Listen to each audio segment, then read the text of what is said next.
teacher my whole adult career.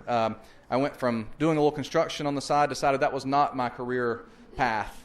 And then I moved on to working at Belk. I went to Toccoa Falls College for a year, and then I ended up going to North Georgia. Either way, I ended up becoming a teacher. Most of my career has been in public schools. But the number one problem I see that I think a bipartisan bill could be passed is eliminating federally mandated standardized tests. Right? Who likes them? I've never met anybody who likes them. Jaden's in on this one. He's all for it. But really, it's dumbed down our education. It's punishing schools. And we already know who's going to make lowest. It's poor schools.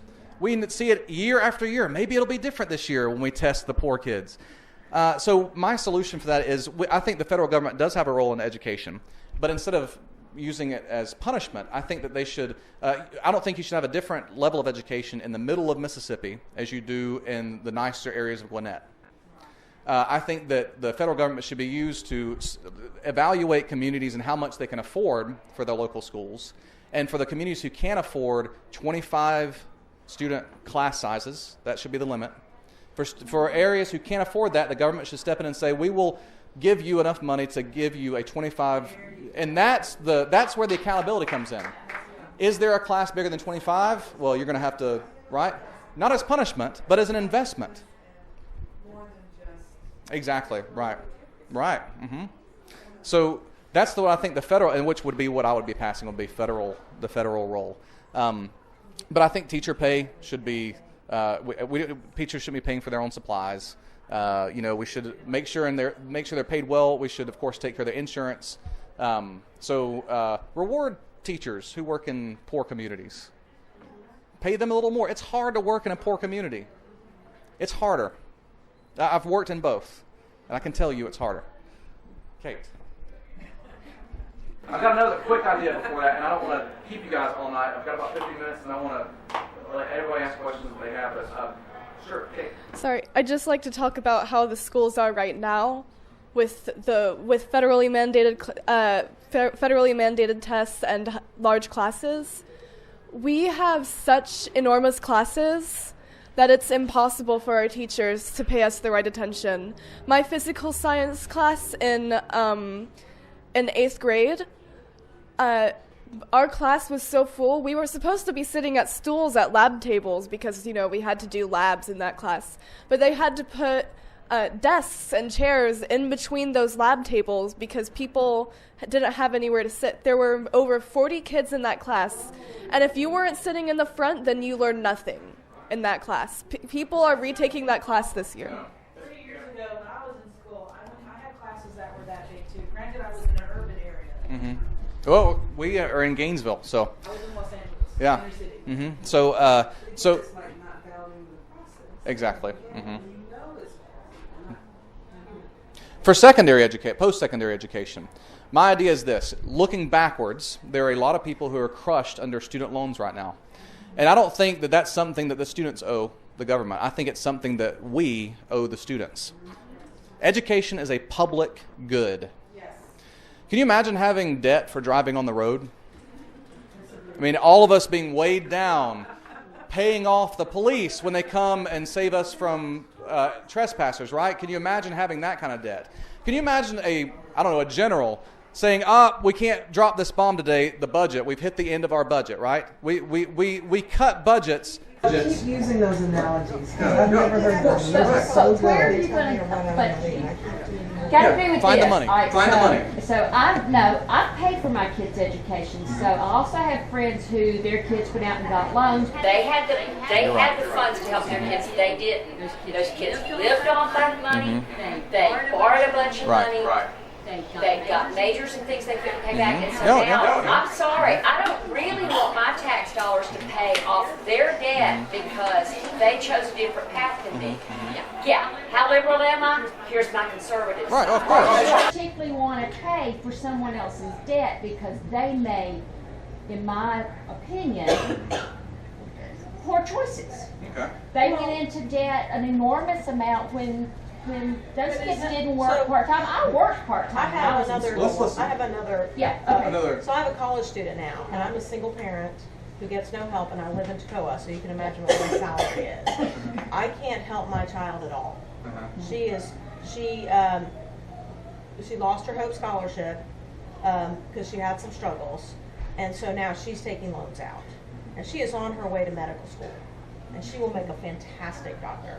And she probably goes to public school though, and she probably has a roommate, and she probably is not. I mean, she's not buying a car with a student loan. No. I do know someone who did that. She has a part-time job that pays $7.50 an hour. Right. But she can work maybe 20 hours, maybe, because her classes really burden her down. Yeah. And so I am terrified about how she's going to come out of undergraduate with having to pay basically a car payment. Yeah. And I understand that, but there's another issue where we use student loans, maybe not now, but they were It's changed. used. Let me just say that. It has changed in the state of Georgia. And I can say that immediately because, and I'm glad you brought that up, because it's affected students at North Georgia Tech. Because there's certain, even degrees you can't get certain kind of funding. So I think, I think demonize is like this thing that happened, can no with longer Republicans get saying, part-time jobs that for college, they're welfare period. mothers riding around in Cadillacs. We've demonized some of these things because by and large, if you look at it holistically, at a certain point we have to invest in each other. We have to invest in education across the board. So That's what I'm getting to. I just realized that there were a lot of students dropping And accountability. We have to have a personal accountability. I agree. And I'm getting there too. I want to talk about the way forward after I talk about the way back. And I want to address Corey's point. That's a good point, and I'm glad you brought it up. I think there needs to be disagreement and dissonance. Part of my philosophy is that I have to accept when people disagree with me. And I want to have a conversation with you about it, okay? So yes, next. Let me ask a question that covers both sides, and especially about paying someone else's debt. All I want to know is what happened to the college education that, when I was in it, was affordable enough to where I could pay it on a part-time job. Why did that go away? Right. That's what I'm driving at. I believe that what we have done is an injustice. Well, like I said, I think that education is a public good. Now, there's one of my students, I work again at a all-male military school, and one of my students loves to bring up the gender studies students. Now, personally, I'm glad to pay for gender studies students. I think it's a public good. Let's understand how we view the different genders, right, or art. Which I was. Yeah, And yes. And by the way, when we were a poor country, they were paying artists. FDR and the New Deal was paying artists. When we were a poor country, we were desperately poor. There were Okies driving out west in wagons with no water to drink, right? When we were paying artists. So, now, but to address your issue, I don't think it's if you were studying gender studies or pottery making or any of the things they usually talk about in this, you could still pay for it back then with a part-time job. And that's their passion. And they came out without debt. What have we done to our last generation? We have loaded them down with debt. So looking backwards, the reason I'm offering this, what I call it as a student loan redemption act, redeeming those loans, putting more money into the economy. People are paying for student loans instead of paying for washers and dryers, cars, homes. There's a lot of things that they're not pumping into the economy, and it's going straight to the government, right? So going forward, I do have a modification of Bernie Sanders' plan. Bernie Sanders says make college free. I think I have a better idea. We gave a GI Bill to a lot of people coming back from World War II. But now the only GI Bill available is if you're willing to sign up and go to war. I think we need to have less war, number one. And number two, why not have a civil service for GI Bill available for everybody? Look at all the social needs that we have in this country. We have inner city mothers who can't go to work because they don't have daycare. For students who think they might want to pursue a career in education, let them work in an inner city civil service corps daycare center for working single mothers, right? Give them employment and a living wage, and then in a year-for-year scholarship, after they've had some experience, They have if they sign up for 2 years, it should be kind of like the military, because you can't have people coming in and out, right? You need to be, if you signed up for 2 years, you're signed up for 2 years, right? And you go where you sign up to go top 3, just like they do in the military. Go and serve the country. There are other ways to serve this country than fighting in a war. And at the end, every American who wants it would be eligible. And this is for rich and poor. Rich and poor. This is everybody. If you want to join the Civil Service Corps, you can. But if you can afford to go to college, go pay for it. I don't want to make everybody go through it. Although 50% of the country think that we should have an obligatory. I've studied the Gallup polls.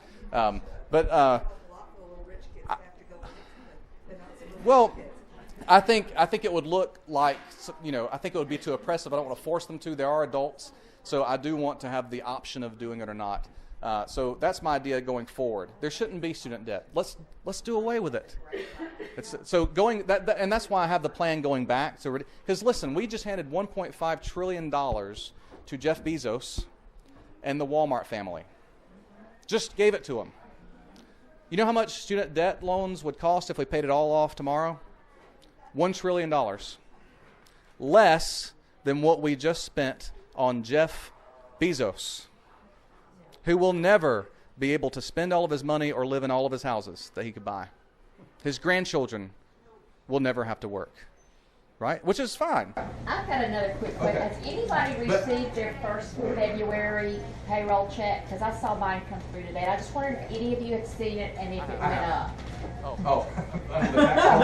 Mine did. I was amazed. Wow. I was amazed. I just wondered if anybody... It's actually, I saw someone on Facebook say hers went up $60 and she's going to use it to donate to Democratic candidates. I'm serious. I just wondered if anybody else is seeing it because I'm curious how that's going to play out. But What's your name, by the way? Kevin. Welcome, Kevin. Thanks for coming. Thank you. You started to answer my question, but it ties into both of theirs. I liked your question about paying back other people's debts, because that's where my, I guess, conservative comes out. Both of my parents are, so I feel like it's a little part of my background. But how do we get it so we're not, like, everybody's going to need a doctor one day, you've said that. How do we get it so students, like her child going to medical school, has the ability to actually go become a doctor, and it's not just families with money being able to go become doctors? Because then they set prices that they think are affordable based on how their parents raised them and what they spent growing up. And then the prices get higher and higher, and that gap gets further apart. Okay, sure. So investment in education, making smaller class sizes, making a pathway for everybody to get to college, I think would help. And for graduate school, it's a little bit of a different subject. You probably don't want anybody doing 7 or 8 years of civil service to pay in for what it would take to get through medical school, which might end up being 15 or 20 years for some specialists, right? One thing I think we need to focus on in America is a more general physician healthcare. The specialists are making a lot of money right now, and some of the general medicine physicians are struggling, actually. And some of them are so stressed because of the billing pathways that we have right now. Imagine going to a fast food restaurant and you have a credit card, right? And they have to check to see which area you're from before they take your card. Then they have to call the company, like, we offered them this burgers and fries, and they have another burger and fry specialist on the other end they've hired. Are you sure that they needed the burgers and fries, right? I mean, so first of all, simplifying the payment system so that when they get out, they can actually come up to, Rabun County and make a decent living without having to go through these insurance companies. Also, building rural hospitals. Again, if you're having a baby, if we really want to call ourselves a pro-life country, you need to have some place to go for an emergency for every American citizen within a reasonable time limit, right? Even if it's a small one, right? A center, so that everybody. I just can't put a price. I mean, people keep saying, how much are you going to spend on this? First of all, less than what we already do. But even if we had to spend more, even if this was more expensive, can anybody tell me how much a life is worth? How much is it too expensive? How much is too expensive to save your neighbor's life? Even if it was more expensive. They know. They have a number on it. You're right. So, conservatively speaking, if we really use that term correctly, you want to work and you want people to work for their own liberation, their own living. I think that if you were doing it in a bubble, if you were doing it in a bubble, nobody would need help. But we're doing this all connected, right? We're all born into communities. We're all born into families. And I'm not looking to give people handouts. And that's one thing I would change about the Democrats. I wouldn't fight as hard. I mean, for people who are disabled and who are unable to work, I think that we should take care of them as a society. But every single able-bodied person should be working. Every one of them should be working, right? Full employment. I don't think that the Democrats feel like people should be given things that don't work. I mean, that's not my perception. Right. It's not my perspective. But it's a strategy to win the argument, or people put us under the defense. Yes. I mean, that's all. But I don't think it's a real thing. No, it's not. Well, I mean, now here's the thing. I don't think Democrats, want something for nothing, but I don't think that they've offered a plan from the way we write bills. I want to preserve food stamps for people who don't have a job, personally. But going beyond that, taking it a step further, right? Not just settling for food stamps and welfare, right? Taking it further for real personal liberation, right? Which is having a job and working for your money.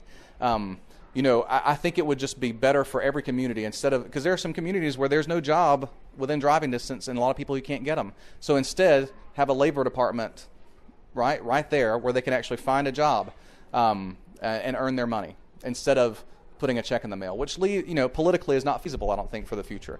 For the disabled and for the temporarily unemployed, of course, I'm not talking about them. People though who get help that are hurting this country. You're right. I completely agree. I completely agree with you there. The issue though is if we are going to, in this area, people don't want a handout, and we've got to tell our story. A real story, and this is something Martin Luther King, by the way, proposed. Full employment. If you need a job in the wealthiest country in the history of the world, with all the work we've got to do for our neighborhoods, building libraries, building community centers, all the work that we have to do in our country, you need to be able to walk in the labor department and go get a job. And that would counteract this idea that Democrats just want to give people a check to sit on the couch and watch TV, right? So that's one of the, not just morally, I think it's right, but strategically, I don't think politically it's winnable. It's time. It's close time, but some people may not have gotten a question. Did I answer your question? Yes. Okay, I hope so. All right, maybe this might be the last one. Okay. Talking about democratic plans, it isn't that the plans aren't out there. I've heard plenty of plans. How are you going to talk about them to where people can understand you are giving them a plan? Yeah, okay, sure. How do we get you elected? Okay, get me elected, talking about the plan. First of all, talk to your neighbors like they're your neighbors. I'm going to get, let me let her, this is my wife. This is for the video, too. First of all, thank you. Oh, yeah.